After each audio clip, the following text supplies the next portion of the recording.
ये तिवारी जी के ऊपर आरोप लगे थे पैसे को लेकर। राघवेंद्र तिवारी जी आए हुए हैं। इन्होंने एक आवेदन पत्र दिया है कि जो निशांत लोधी और रूपा अरोड़ा ने इनके ऊपर आरोप लगाया था कि निशांत लोधी ने आरोप लगाया था कि 1 लाख रुपए को समथिंग लेके सीओडी में अनुकंपा नियुक्ति के लिए इनने बात की थी और फिर उनकी अनुकंपा नियुक्ति नहीं लगाई।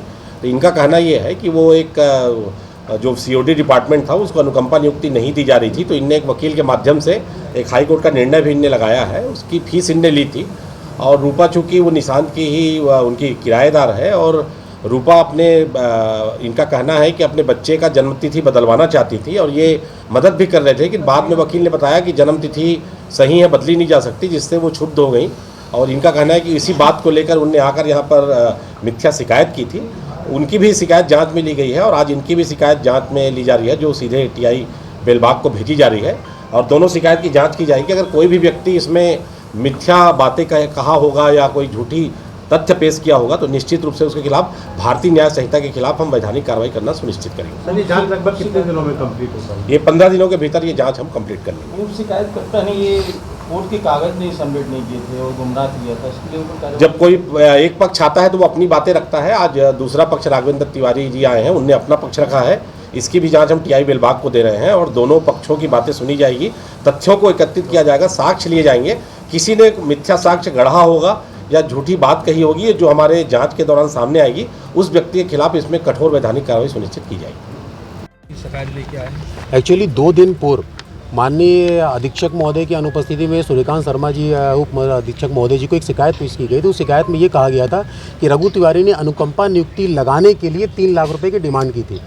ये पूरी तरीके से एक झूठी शिकायत और मेरी कहीं ना कहीं राजनीतिक छवि धूमिल करने का प्रयास किया गया था। एक्चुअली मामला ये था कि 2019 से निशांत लोधी उर्फ राजो शिकायत करने आया था। उसकी अनुकंपा नियुक्ति उनके पिताजी का देहांत 2019 में सीओडी फैक्ट्री के कार्यरत दौरान हो गया था, जो नियम तरीत उनको नौकरी मिलनी थी। तो 2019 में प्रयासरत थे, उनको नौकरी नहीं मिली। तो 2025 में उन्होंने मेरे संपर्क किया अक्टूबर-नवंबर। रूपा अरोड़ा मेरे पास लेके आए। रूपा अरोड़ा का किराएदार है निशांत लोधी। तो मैंने बोला ठीक है, इस पर तुमको नौकरी मिलती है, कोर्ट में केस फाइल करेंगे।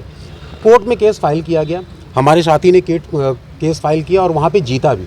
जीतने के बाद 13 फरवरी को एक आदेश माननीय उच्च न्यायालय के द्वारा सीओडी हेड ऑफिस दिल्ली को और जबलपुर को दिया गया कि 3 माह के भीतर उचित कार्रवाई करके की जाए। उस आदेश को हमने उससे दिया और हमने बोला कि इस आदेश की कॉपी अपने डॉक्यूमेंट के साथ संलग्न करके सीओडी फैक्ट्री में जाके सबमिट कर देना। उसने उस समय उसने उस आदेश को, माननीय उच्च न्यायालय के आदेश को फर्जी बताया, उसने और उसके जीजा ने। तो मैंने बोला ठीक है, अगर तुम्हें आदेश फर्जी लगता है तो मेरे खिलाफ शिकायत कर दो। उसने शिकायत नहीं की। उसने कोर्ट के 3 महीने का समय खत्म होने का इंतजार किया। जैसे 3 महीना खत्म हो जाता है तो उसके बाद उसने क्या किया कि 14 फरवरी को मेरे को फ़ोन किया। मेरे को फ़ोन करके एक्सटॉर्शन करता है, धमकी देता है। और रूपा अरोड़ा ने भी, दोनों ने साथ में मेरे को फ़ोन किया। बोले अगर आप पैसे नहीं दोगे तो हम एसपी ऑफिस पहुंच जाएंगे और जाके झूठी शिकायत करेंगे।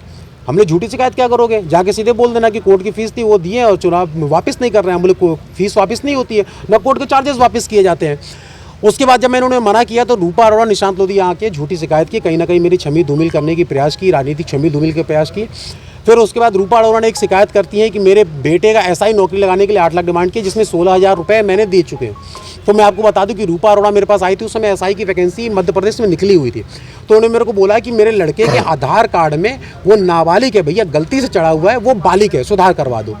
तो प्रोसेसिंग फ़ीस, मैंने वकील साहब से बात किया। वकील साहब ने बोला कि नगर निगम ये वो, फिर एफिडेविट बनेगा, सब बनेगा। मैंने अपने भोपाल मित्र से बात किया तो उन्होंने बोला 16,000 हमारी फीस है। बोला ठीक है। उन्होंने मेरे को 1 हफ्ते बाद जानकारी ये देते हैं कि रघु जो इसमें डेट ऑफ बर्थ लिखा हुआ है ना वो सही है, औरत तुमसे झूठ बोल रही है। तो मैंने उन्हें फ़ोन भी किया कि मैं बोला कि आप मेरे से गलत काम करवा रहे हो, मैं नहीं करूँगा। उस दौरान मैंने उन्हें उनके ऑनलाइन पे पैसे भी वापस किए। उन्होंने ये बात यहाँ नहीं बताई और उन्होंने जितने दोनों व्यक्ति ने आए थे यहाँ पे उच्च न्यायालय की बात नहीं बताई, यहाँ पे उन्होंने केस की बात नहीं बताई। पूरी तरीके से उन्होंने मुझे भी एक्सटॉर्शन किया, शासन प्रशासन को भी गुमराह किया, झूठी शिकायत दर्ज कराई।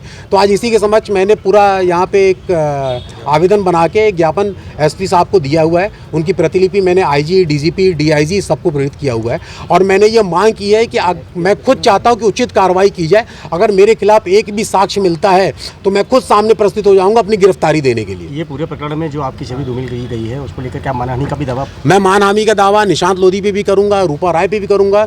और जैसा कि आज आप लोग उपस्थित हैं, आप लोग भी जानते हैं कि शहर में कुछ बहुत अच्छे यूट्यूब चैनल भी चल रहे हैं जो आज के डेट में लोगों को जजमेंट दे देते हैं। जैसे कुछ चैनल ने मुझे जजमेंट पेश कर दिया कि मैं आरोपी रघु तिवारी हूँ।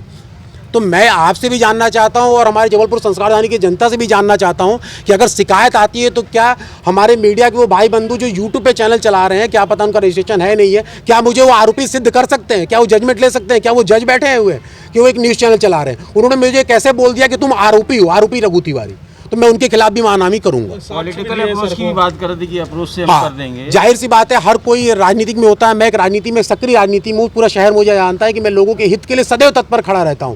भारत में जब भीषण बीमारी आई थी, जब भीषण समय आया था कोरोना काल में, उस समय भी शहर के लिए मैं तत्पर खड़ा रहा। तो ऐसे में हर कोई किसी ना किसी के लीडर से जुड़ा रहता है, वो मेरे सम्मानीय होते हैं। शहर के हमारे जितने भी जनप्रतिनिधि होते हैं, हर एक कार्यकर्ता का उनसे लगाव होता है, तो उनका नाम हमारे से झूठा जोड़ा जा रहा है। मैंने आज तक कभी किसी की फोटो नहीं की, और फोटो हर कोई आदमी के फेसबुक पर डली रहती है। और मीडिया, जैसे मैं बताया कि उन्होंने मेरे को आरोप सिद्ध किया, तो आरोप के साथ साथ जनप्रतिनिधियों की भी मेरे साथ फोटो लगा रही है, कहाँ तक वैध है? रघु तिवारी, समाज सेवी।